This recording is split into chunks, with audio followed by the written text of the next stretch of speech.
लाडली लाल की जय। श्री सद्गुरुदेव भगवान की जय। राधा बाबा द्वारा लिखित पुस्तक आस्तिकता की आधारशिलाओं में अब आगे। कृपा के लिए श्री जी के चरणों का चिंतन करें। श्री जी की मुझ पर कृपा है, इसका अनुभव कैसे हो? इसका उपाय आपने पूछा है। मेरी समझ में इसका सर्वोत्तम उपाय है श्री जी के चरणों का निरंतर चिंतन। मन श्री जी के चरणों में चिपक कर ही श्री जी की कृपा का अनुभव कर सकता है। अत्यंत प्रेम से राधे राधे कहते हुए श्री राधा रानी के चरणों में मन को लीन कर दें।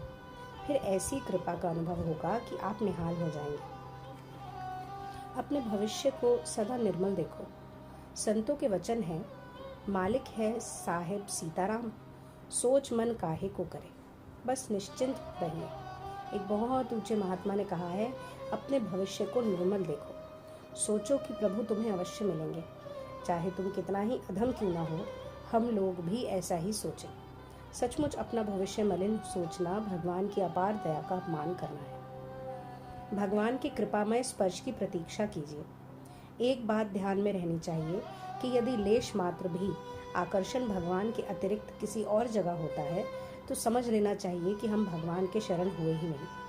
वास्तविक शरणागति हो जाने पर आसक्ति का सर्वथा अभाव हो जाता है, किंतु घबराना नहीं चाहिए। जिस दिन साधक की अभिलाषा हृदय से संबद्ध हो जाएगी, उसी क्षण भगवान शरणागति स्वीकार कर लेंगे। एक बात और है, जिस पर भगवान की अत्यधिक कृपा होती है, जिसे भगवान अपने पास बुलाना चाहते हैं, वस्तुतः वही इस मार्ग में वाचिक शरणागति भी ग्रहण करता है। देखिए, आपकी इच्छा पूरी भी हो सकती है और नहीं भी पूरी हो सकती, किंतु यह वाचिक शरणागति एक दिन उन्हीं की दया से सच्ची शरणागति में परिणत हो जाएगी। आप भगवान की दया को अलौकिकता का अंदाज नहीं लगा सकते। मानवीय बुद्धि भगवान की दया कैसी होती है इसको नहीं समझ सकती। यही कारण है कि अपने माप यानी स्टैंडर्ड से ही हम भगवान को जांचते और दुखी रहते हैं। अतः सब प्रकार की चिंता छोड़कर उस दिन की प्रतीक्षा करते रहें जिस दिन भगवान के कृपामय स्पर्श का अनुभव करके आप कृतार्थ होने वाले हैं। संत के साथ शुद्ध पारमार्थिक संबंध ही रहे। जीवन का उद्देश्य यदि भगवान है तो फिर किसी भी जागतिक प्रलोभन में नहीं भूलना चाहिए। भगवान श्री कृष्ण ने राजा मुचकुंद को स्वयं प्रलोभन देकर जांचा, किंतु मुचकुंद ने भगवान की ही दया से भगवान को लिया, भोगों को नहीं। उसी प्रकार संत के साथ सर्वथा शुद्ध पारमार्थिक संबंध ही रहे। नींद तोहे बेचूंगी आली।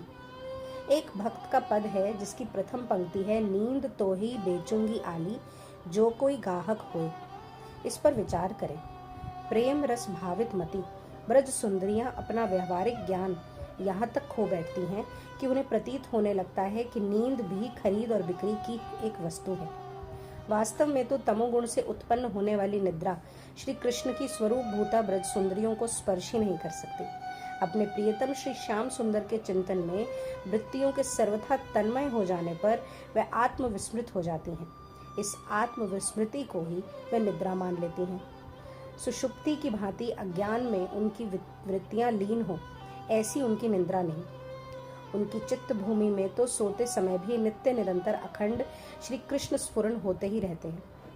चलत चित्तवत दिवस जागत सुपन सोवत रात, हृदय ते वह श्याम मूरत छिन न इत उत जात। ऐसी अनोखी निद्रा में ही एक गोपी विभोर थी।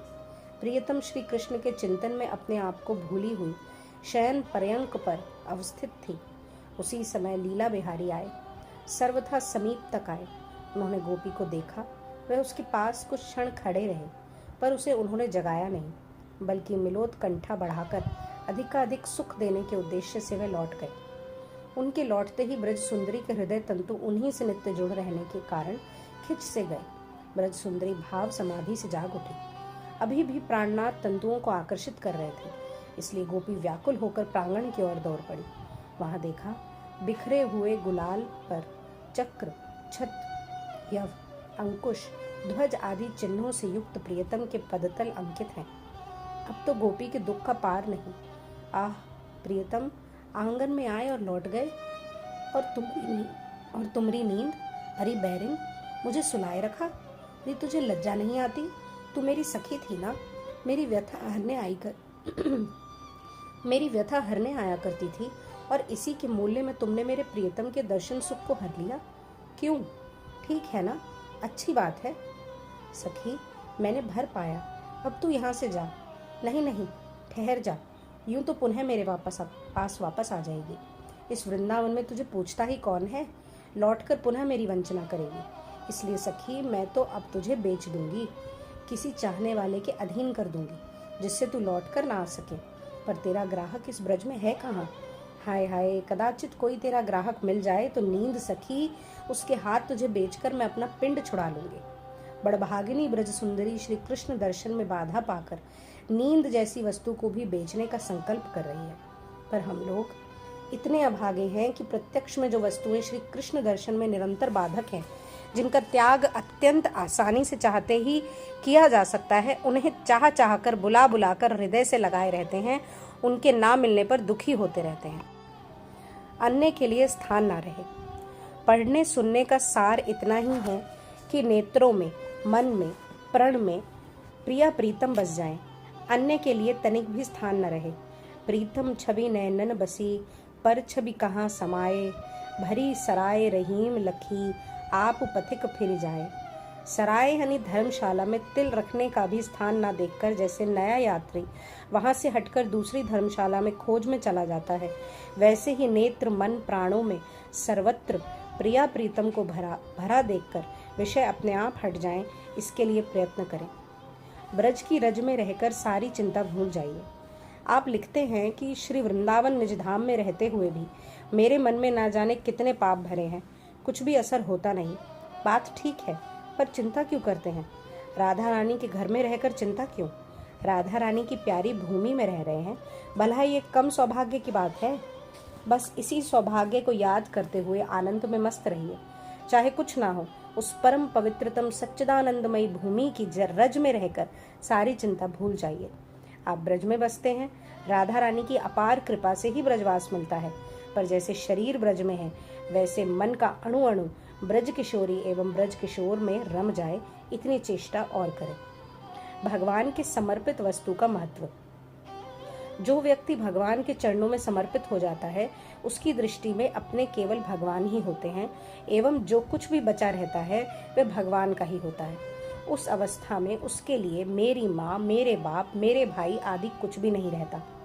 किंतु जो व्यक्ति अपने आप को उससे भगवान के समर्पित व्यक्ति से संबद्ध मानता है, वह बड़ा भाग्यवान है, क्योंकि भगवान को समर्पित वस्तु हुई से संबंध रखने वाली वस्तु भी स्वाभाविक भगवान को समर्पित हो जाती है और उस पर भगवान का विशेष अधिकार होता है। अवश्य यह बात तभी लागू पड़ेगी जब कोई व्यक्ति अपने आप को हृदय से भगवान के समर्पित भक्त से संबद्ध मानता है। आप अपना भवन बुहारिए। सनातन आचार का पालन करते हुए ही आप प्रिया प्रियतम का अखंड स्मरण कीजिए। दूसरे बनते हैं या बिगड़ते हैं, इसका ठेका आपको श्री कृष्ण ने दिया हो तो फिर तो उनकी संभाल करनी चाहिए, पर यदि ठेका नहीं दिया है तो यह दोहा याद कीजिए, तेरे भाई जो करो भलो बुरो संसार, नारायण तू बैठ के अपनो भुवन बुहार। आप चाहें तो निश्चिंत हो सकते हैं। खूब नाम लीजिए तथा भगवान की कृपा का दर्शन प्रत्येक परिस्थिति में कीजिए। भगवत कृपा एवं नाम जप का आश्रय लेकर निश्चिंत हो जाइए। आप चाहें तो निश्चिंत हो सकते हैं। आपके चाहने भर की देर है। आपने चाहा तो नाम के रूप में भगवान बिना किसी परिश्रम के ही जीभ पर नाचने लगेंगे। उनकी कृपा का प्रवाह बह जाएगा, स्वयं निहाल हो जाएंगे और बहुतों को निहाल करेंगे। नाम अधिक से अधिक जपिए, इतनी प्रार्थना है। श्री कृष्ण बड़े दयालु हैं, लेकिन परीक्षा भी अवश्य करते हैं। साथ ही उनके दरबार से कोई निराश नहीं लौटता, यह बात भी भूलनी नहीं चाहिए। युगल सरकार को चित्त में बसाइए। युगल सरकार को चित्त में बसाइए, जीवन का यही परम लाभ है। समय विद्युत की भांति आपके देखते देखते आपको छोड़कर भाग रहा है। गिनती के श्वास एक एक करके कम होते जा रहे हैं। अब समय नहीं है कि आप किसी भी अन्य प्रपंच में तनिक भी मन लगाएं। वाणी प्रिया प्रीतम के मधुर नाम का उच्चारण करें, कान उनके लीलामृत का पान करें एवं नेत्रों के सामने युगल छवि निरंतर बनी रहे। बस यही अभ्यास करना है और प्राणों की शक्ति लगाकर करना है। भगवत चिंतन की चेष्टा कीजिए, सफलता मिलेगी। खूब मौज से श्री कृष्ण का निरंतर चिंतन कीजिए। सब काम एक तरफ और भगवत चिंतन एक तरफ। मन से निश्चय करके चिंतन की चेष्टा कीजिए, तब चिंतन में सफलता मिलेगी। अन्यथा जब तक भगवान के चिंतन के समान कोई भी दूसरा काम लाभकारी दिखेगा, जब तक मन भगवान को छोड़कर उस काम की ओर ही झुकेगा, क्योंकि अनादिकाल से अन्य अन्य विषयों में ही मन को स्वाद मिलता रहा है, भगवत चिंतन का स्वाद उसे ठीक से कभी नहीं मिला होता तो फिर तो भगवत चिंतन के सिवा दूसरा काम मन से होता ही नहीं। महावाणी के पाठ का अधिकारी। महावाणी के पाठ करने का वास्तविक अधिकारी वह है जिसके मन में स्त्री संभोग की भावना सर्वथा समाप्त हो गई हो, जो काम विकार से सर्वथा मुक्त हो गया हो। महावाणी एक परम दिव्य ग्रंथ है। बिना अधिकारी बने जो उसका पारायण करता है, उसके जीवन में पतन की आशंका विशेष है। प्रिय प्रीतम उनकी रक्षा करें। शरीर के लिए संयम, पथ्य एवं औषधि की व्यवस्था रखनी ही चाहिए। शरीर क्षण क्षण विनाश की ओर बढ़ रहा है,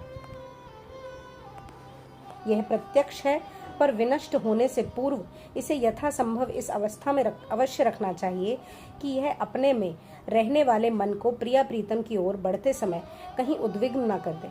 मन जिस क्षण वास्तव में प्रिय प्रीतम को पकड़ लेगा, उस समय तो इसकी संभाल की आवश्यकता नहीं रहेगी। संभाल करेगा भी कौन? संभाल करता है मन, किंतु वह तो प्रिय प्रीतम से जुड़ा है। अतः उस परिस्थिति में तो शरीर का जो होना होगा वह हो ही जाएगा, पर उससे पूर्व शरीर के लिए संयम, पथ्य एवं औषधि की व्यवस्था रखनी ही चाहिए। प्रिय प्रियतम के प्रति सच्ची चाह का स्वरूप। प्रिय प्रियतम का अखंड चिंतन करें, बस यही सार है। अभी मन में अनेकों वासनाएं, अनेकों कर्तव्य बुद्धियां भरी हैं। अब वासनाओं के जल जाने पर ही प्रिय प्रीतम के प्रेम की नींव खुदेगी, जीवन की धारा उनकी ओर मुड़कर सच्ची चाह उत्पन्न होगी। अभी तो सच पूछे भजन की नकल भी पूरी नहीं हो रही है, बस उनकी कृपा की बाट देखते रहिए। सिवाय युगल सरकार के और कुछ भी नहीं दिखे, इसका सरल से सरल उपाय है कि मन में युगल सरकार के प्रति आसक्ति पैदा हो जाए। फिर मन में नहीं, बाहर की आंख भी जहाँ जाएगी वहाँ युगल सरकार ही दिख पड़ेंगे। वस्तुतः युगल सरकार के अतिरिक्त देखने लायक कोई और वस्तु है ही नहीं, पर हम लोगों का मलिन मन इस बात को नहीं मानता। यही दुर्भाग्य है। श्री राधा श्री राधा श्री राधा।